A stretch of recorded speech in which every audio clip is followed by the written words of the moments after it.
Alors, en fait, la rencontre avec Mézières et Christin, c'était surtout avec Mézières au départ, parce que j'avais un ami dessinateur à qui je montrais mes planches. Depuis que j'avais 16-17 ans, j'allais le voir. C'était Koutlis qui dessinait Tanguy et la Verdure à l'époque, qui m'accueillait chez lui, qui me donnait des conseils, qui me disait c'est très mauvais, tu retournes chez toi, tu bosses. Et puis un jour, il me dit Jean-Claude Mézières cherche un dessinateur, un jeune débutant pour un studio de dessin. Donc je me pointe chez Mézières avec sous le bras, je devais avoir 80 planches, enfin, c'est un truc énorme. Donc Jean-Claude regarde ça, il était impressionné par la quantité déjà. Et puis il commence à regarder. Quand même, je sentais qu'il était accroché quand même par l'ancrage, par le trait que j'avais, qui était très JG. Et Jean-Claude Mézières, il venait de l'école JG, donc ça l'a touché tout de suite. Et il m'a expliqué en fait qu'il cherchait un encreur pour ancrer une série de bandes dessinées, donc pour laquelle ils avaient déjà 2 jeunes dessinateurs qui devaient faire des crayonnés, et ils n'avaient pas encore trouvé l'encreur. Et il me dit, bah voilà, on va fonctionner un peu à l'américaine, sur un scénario écrit par Pierre Christin, qui va être publié aux Humanoïdes Associés, et on veut faire travailler des jeunes dessinateurs pour les aider, pour leur permettre de mettre le pied à l'étrier pour leur premier travail. Donc je me suis retrouvé à travailler sur une bande dessinée écrite par Christin, chapeautée par Mézières, qui était en quelque sorte le directeur artistique, et le professeur. Donc ça y allait un peu à coup de fouet parce qu'il était dur, mais j'ai fait énormément de progrès. C'est-à-dire c'est une expérience qui a duré 2 ans et demi à peu près. J'ai fait des progrès fulgurants, quoi. En 2 ans, j'ai augmenté mon niveau graphique d'une manière exponentielle. Et Jean-Claude, c'était un type formidable, donc en même temps, humainement, c'était une belle expérience, donc vraiment, c'était super. Alors Canal Choc, c'était le titre de la bande dessinée. Le studio n'avait pas de nom, sauf que, en fait, dans la bande dessinée, Canal Choc, c'est une chaîne de télé, et donc ça se passe dans les studios. Donc c'est ça peut-être l'ambiguïté du truc, c'était à la fois, on racontait l'histoire d'un studio de télévision, mais on travaillait en studio, nous aussi, en atelier, en fait, on pourrait dire ça.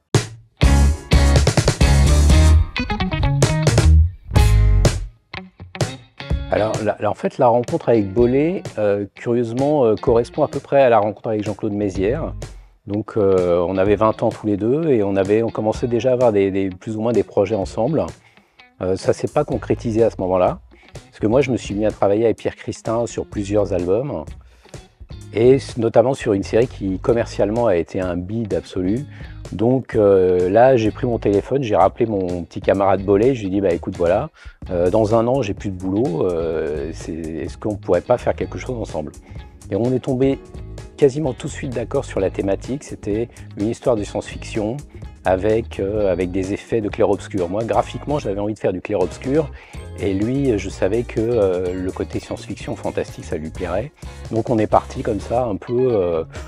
on est parti à l'aventure sur ce projet qui ressemblait à pas grand-chose en fait de ce qui avait déjà été fait, si ce n'est que la grande référence de Bollé sur Apocalypse Mania, c'était le film Contact avec Jodie Foster, qui était justement un contact avec des extraterrestres, qui était un contact sonore. Et lui m'a dit, nous, on va faire un contact visuel, donc des faisceaux lumineux venus de l'espace, avec un message et une énigme à résoudre. Et c'est comme ça que c'est parti. Alors au départ, on était parti pour 5 albums, mais sachant que si ça fonctionnait bien, on pouvait en faire davantage. Bollé, de toute façon, a toujours tellement d'idées que lui, une série, il peut la développer presque à l'infini. Donc effectivement, on était parti pour 5 albums, et comme ça a fonctionné, on a fait un deuxième cycle dans la foulée. C'est mon premier succès en bande dessinée parce que mes autres albums, ceux que j'avais fait avec Christin, n'avaient pas très bien marché sur le plan commercial. Là, Apocalypse Mania, oui, ça a touché un public plus large. Et puis sur une thématique, on était dans la période X-Files à la télé, donc on était dans cet esprit-là. Et c'est marrant parce que c'est des thématiques qu'aujourd'hui on retrouve dans les films de Christopher Nolan, hein, par exemple. On est proche de ces énigmes un peu fantastiques, un peu étranges dans le futur proche.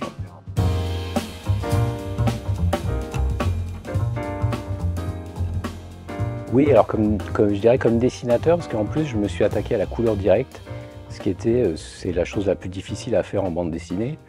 mais c'est passionnant parce que là, il n'y a plus de limite graphique, c'est-à-dire qu'on peut vraiment, on fait tout ce qu'on veut.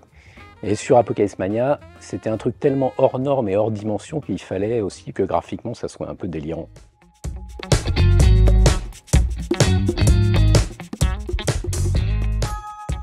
Les DS, c'est Dupuis, en fait, les responsables de Dupuis, de l'éditorial, un jour qui m'ont appelé et ils ont tourné un peu autour du pot. Ils m'ont dit, bon Philippe, on a pensé à toi pour une nouvelle série, ça serait bien, tu es tout à fait le dessinateur qu'il faudrait, c'est avec un scénariste assez connu. Alors petit à petit, j'ai commencé à comprendre que c'était vraiment un projet important et ils ont fini par me cracher le morceau en disant, bah, c'est avec Jean Van Damme. Sur le moment, ça m'a surpris parce que j'entendais partout dans les interviews que Jean avait dit plus jamais de nouvelle série. Je ne ferai plus de nouvelle série, terminée. Et puis dans le même temps, Dupuis m'appelle en me disant bah, on a une nouvelle série écrite par Jean Van Damme. Donc c'était assez, ça s'est passé comme ça, c'était assez amusant. Moi, ce qui m'a intéressé dans le projet, au départ, c'est que c'était une femme. Et je pense que Jean, c'est aussi ça qui l'avait un peu excité sur le projet, c'est de pouvoir avoir enfin, parce qu'il avait quand même pas mal d'autres séries et très connues avant, mais là, le personnage principal était un personnage féminin, donc il y avait un petit défi qui lui plaisait bien. C'est pour ça qu'il s'est laissé convaincre par le projet, et puis je me suis laissé convaincre dans la foulée.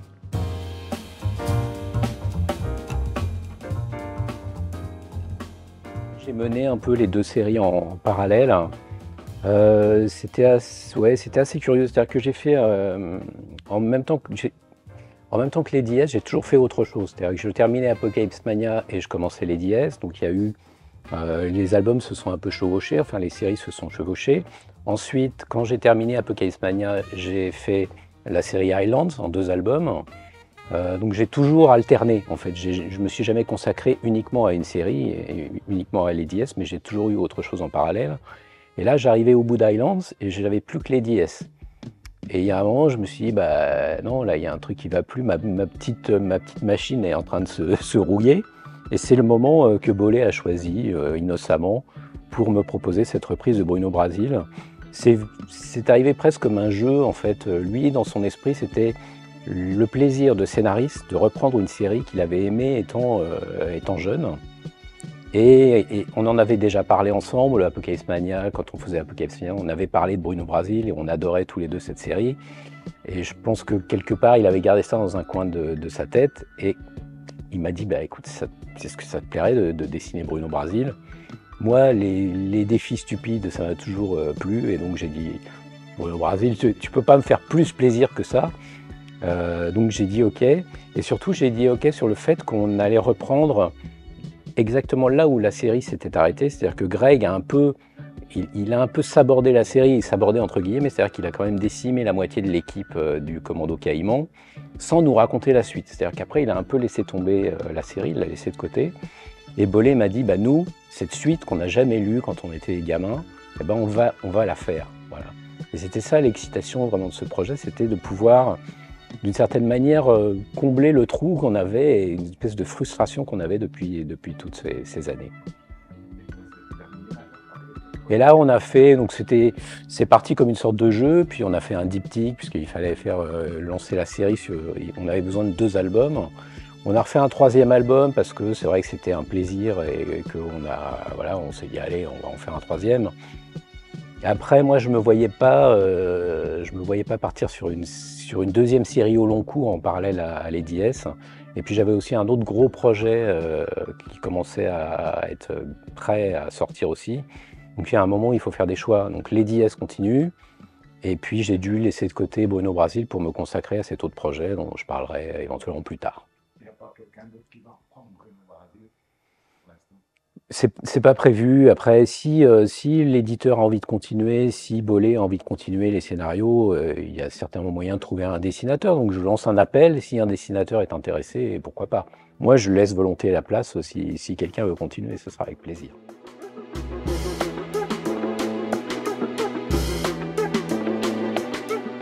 Alors Bollé est officiellement le scénariste de les DS maintenant. C'est-à-dire que je ne sais pas si on va faire 5 albums, 10 albums, 15, j'en ai aucune idée, mais pour l'instant, c'est lui qui est aux commandes et ça fonctionne plutôt bien. Enfin, moi, je suis ravi de travailler avec lui sur les DS. C'est moi qui ai repris les scénarios de Lady S quand Jean Van Damme a décidé d'arrêter, parce que j'avais des petites idées en tête et ça faisait déjà un moment qu'il m'avait annoncé qu'il voulait arrêter cette série. Et quelque part, ça me gênait, quoi. Je voulais pas que la série s'arrête, mais je me voyais pas repartir avec un autre scénariste sur cette série à ce moment-là. Et comme je venais d'écrire un scénario, Jean m'a dit « Tu sais écrire des histoires, t'as qu'à essayer, toi, tu vas l'écrire la suite de Lady S ». Facile à dire, un peu plus difficile à faire, mais il m'a aidé en fait sur le tome 10, le premier album de Lady S que j'ai écrit, il m'a filé un bon coup de main. Et puis après, voilà, j'ai déroulé le fil de mes idées, j'ai fait 6 albums. Et puis le fil de mes idées, je le sentais moins facile, c'est-à-dire il était moins facile à dérouler. Ça commençait à devenir un peu artificiel et c'est pour ça que j'ai appelé Bollé et je lui ai dit, bah écoute là, sur la suite de Lady S, j'aimerais bien que tu reprennes les histoires parce que je sentais que j'arrivais moi au bout de mes possibilités de scénariste sur la série.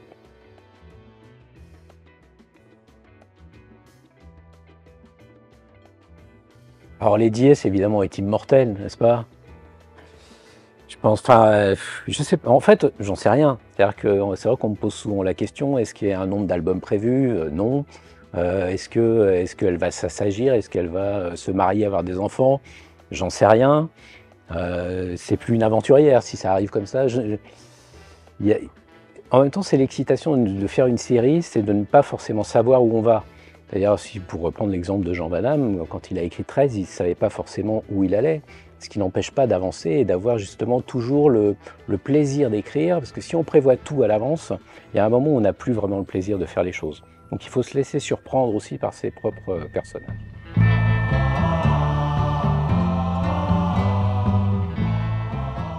Et là, pour l'instant, un gros projet qui est en cours, qui serait un one-shot sur la thématique du western, parce dont j'ai écrit le scénario, oui, oui. Auteur complet, oui, oui, bah oui, oui, ouais, j'aime bien aussi. Non, j'ai jamais fait et c'est une frustration, ça fait 30 ans que je suis frustré de ne pas avoir fait de western, donc il faut bien que je fasse mon western moi aussi. Pas avant 2026. Ouais, ouais.